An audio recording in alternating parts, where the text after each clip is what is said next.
আসলে দেখেন, একটা হলো যে সুন্নতের কিন্তু অনেকগুলো অর্থ আছে, মুকাবিল দ্বারা বুঝবেন। যেমন এক সুন্নতের মুকাবিল হাদিসের পরিভাষায় সুন্নত এক জিনিস, আসার এক জিনিস, খবর এক জিনিস। ফিকহের কিতাবের যে সুন্নতগুলো আছে সেগুলো হলো ওয়াজিব, মুস্তাহাব, মাকরু, এগুলোর আলোচনার মধ্যে। আহকামে সিত্তা যেটা বললেন, হারাম, মাকরু, মাকরু তাহরিমা, মুবাহ, সুন্নত, ওয়াজিব, ফরজ, এর মধ্যে থেকে সুন্নত কিছু আছে ওয়াজিব, কিছু আছে সুন্নত, কিছু আছে মুবাহ।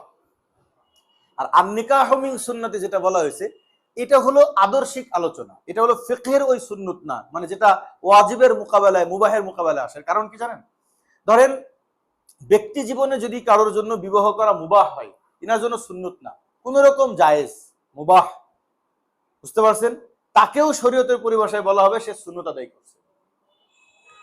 কারণ মানে আন-নিকাহু মিন সুন্নতি এটা আহকামে সিত্তার বাহিরে, এটা আদর্শিক, মৌলিকভাবে বিবাহটা সুন্নত।